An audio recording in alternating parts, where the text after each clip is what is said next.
Bonsoir à toutes et à tous et bienvenue dans Chant contre Chant. Ce soir, nous allons parler du film L'heure de la sortie avec Sébastien Marnier et Laurent Lafitte. Bonsoir. Bonsoir. Merci d'être avec nous. Je vois que vous regardez nos caméras. Bah étonnés. oui, je regarde à qui vous vous adressez.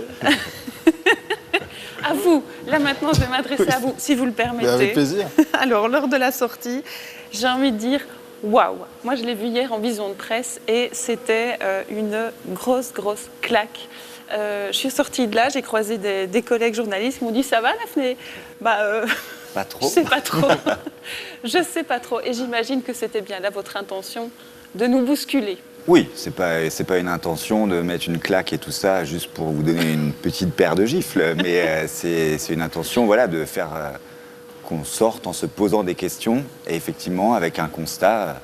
On va pas trop parler non plus de tout ça, de trop dévoiler des choses du film, mais qui j'espère effectivement que ça pose des questions aux spectateurs. Exactement. On va quand même devoir dévoiler quelques petites choses. Alors Laurent Lafitte, vous êtes Pierre Hoffman dans ce film, un jeune professeur, une quarantaine d'années, et on vous demande de remplacer au pied levé, 40 ans moins, voulez-vous donner moins ? 40 ans, c'est bien. Et on vous demande de remplacer au pied levé un professeur qui, lui, s'est jeté par la fenêtre devant ses élèves à l'occasion d'un cours. Une classe de surdoués. Alors, il y a au sein de ces classes une hostilité ambiante, en tout cas quelque chose de malsain qui règne. Par quoi, justement, allez-vous être animé tout au long de ce film, dans vos rapports avec ces élèves ?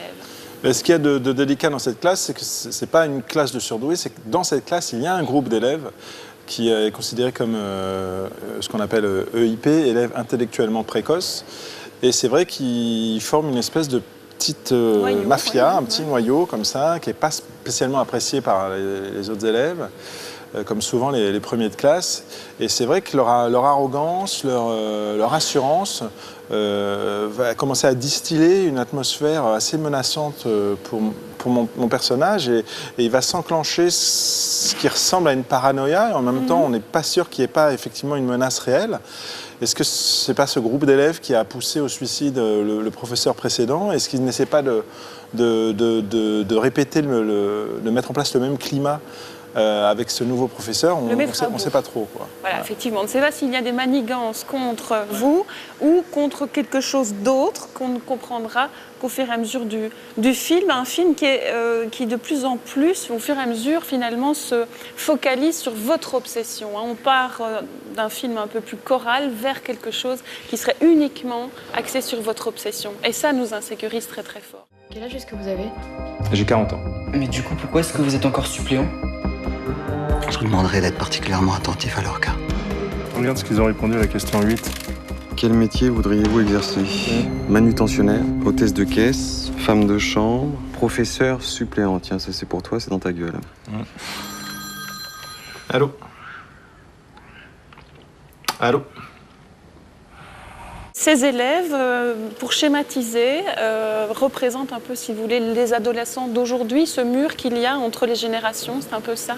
C'est un peu ça. Après, évidemment, que le genre, puisque le film est un vrai film de genre, permet aussi de pousser, évidemment, un peu les curseurs. Donc, on reste du côté aussi de la fable, de la métaphore, et qu'en faisant de ces enfants vraiment des surdoués, nous permet aussi d'aller plus loin dans les sensations que je veux provoquer dans le film, parce que c'est intéressant aussi que cette classe, et notamment ce noyau dur de ces 6 élèves aussi, puisse avoir du répondant et soit à un niveau intellectuel peut-être même plus élevé que le professeur, ce qui n'est pas forcément le cas de tous les enfants, mais en tous les cas, moi c'était quelque chose qui m'intéressait et qu'on avait... C'était évidemment le projet du film, mais qui avait été renforcé par le casting qu'on avait fait de tous les adolescents. Et sur les peurs justement que ces enfants ont aujourd'hui et sur peut-être ce que vous disiez à l'instant, sur ce mur peut-être infranchissable qu'il peut y avoir avec les autres générations, ça nous permettait de parler de cela et en même temps de pousser les curseurs un peu pour faire naître la peur et la paranoïa. Alors là, évidemment, quand on nous écoute, on a l'impression que c'est un film qui est pourrait faire le procès de l'enseignement ou parler d'un choc de génération. Ce n'est pas ça du tout. Non, ce n'est pas du tout que un film ça. sur l'enseignement. Non, mais je tiens à le préciser puisqu'on n'est pas, justement, on ne dévoile pas tout. Mais on va donner un petit peu plus d'infos quand même. Voilà, Laurent Lafitte, vous les suivez, ces élèves, des élèves qui ont des comportements, on l'a dit, limites, qui se mettent en danger de vie et de mort aussi, enfin de mort surtout. Et jusqu'à, je pense que je ne vais pas tout dévoiler en disant que vous trouvez des DVD avec des choses assez effrayantes qui reflètent le monde d'aujourd'hui. Et là, vous commencez à cerner un peu plus ce qui se passe. Oui, effectivement, ils ont un comportement assez autodestructeur, suicidaire, comme on peut souvent en avoir d'ailleurs à cet âge-là. C'est vrai qu'on a un rapport à la mort qui est un peu abstrait, qui est même parfois un peu romantique. Et eux, on sent qu'ils sont dans cet écueil-là et qui vont se provoquer eux-mêmes en ayant des comportements risqués. Oui. Mais en fait, je vais découvrir au fur et à mesure que ça ressemble presque plus à un entraînement. Et puis ces DVD, effectivement, qui sont des espèces de compilations d'images apocalyptiques, catastrophiques, mais réelles, pas fictionnelles. Oui, c'est ça. Ça ne part que du réel. Ouais, oui. Et c'est ça aussi qui crée l'angoisse. Et une angoisse que, grâce à ces DVD, je vais partager avec eux. Donc je vais devenir un peu inconsciemment leur allié, d'une certaine manière, dans le ressenti. Mais ils vont rester quand même très menaçants à mon endroit, quoi. Donc la menace ne disparaît pas, quoi. Je ne sais vraiment pas quelles sont leurs intentions et s'ils ont prévu quelque chose pour moi, quoi. C'est des ados, c'est tout, il faut que tu comprennes ça. Ils aiment bien tester leurs limites. Qu'est-ce que vous préparez? Vous voulez vraiment qu'il se passe quelque chose dans votre vie? C'est pour combler un vide? C'est fini vos conneries là? On sent effectivement que ce sont des jeunes qui ont l'impression d'avoir tout compris, peut-être même avant les adultes, d'avoir en tout cas compris le monde dans lequel ils étaient et de ne plus avoir foi en la légèreté. D'ailleurs, à un moment donné, vous dites dans le film, soyez un peu légers, les gars. Non, ils sont dans la désillusion totale. Hein. Oui, c'est ce qui m'avait plu, moi, à la lecture du roman, puisque c'est adapté d'un roman qui s'appelle L'heure de la sortie, qui avait été écrit par Christophe Dufossé.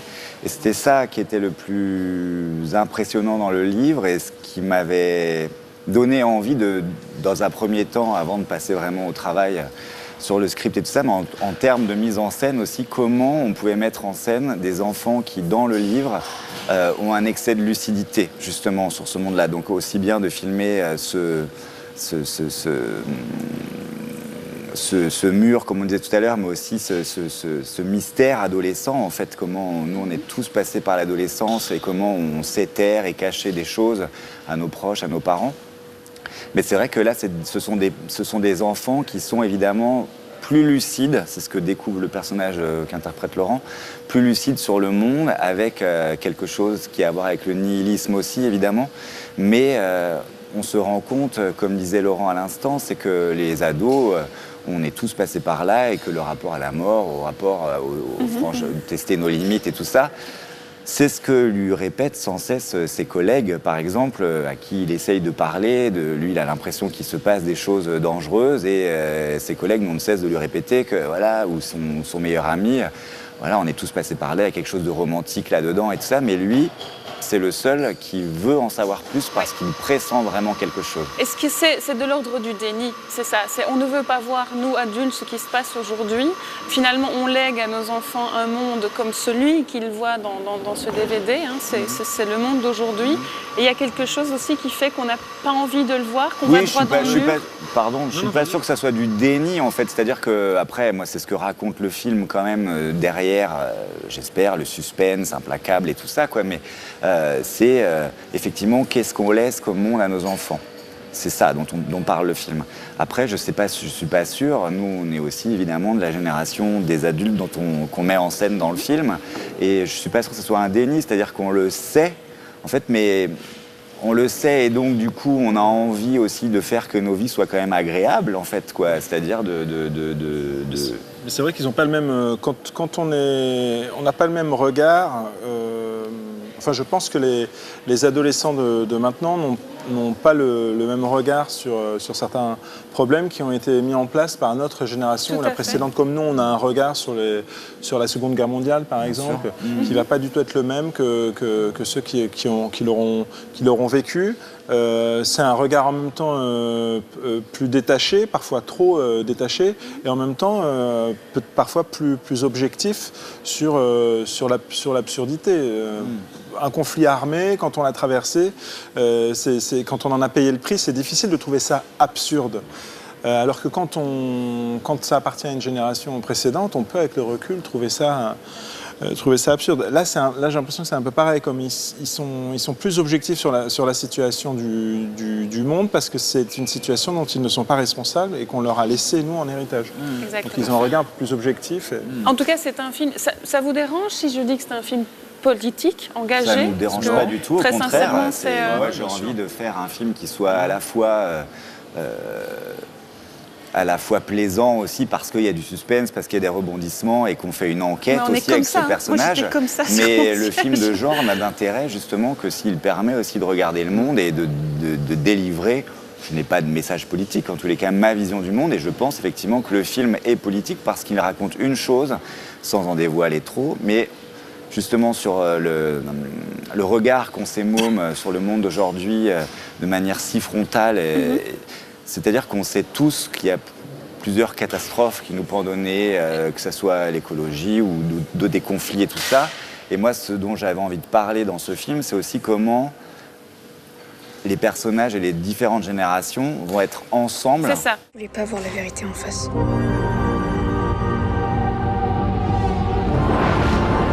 Vous êtes tous cinglés ici.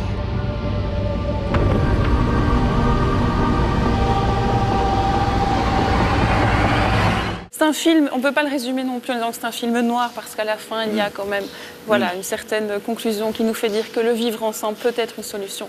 Il nous reste que quelques secondes où est la solution.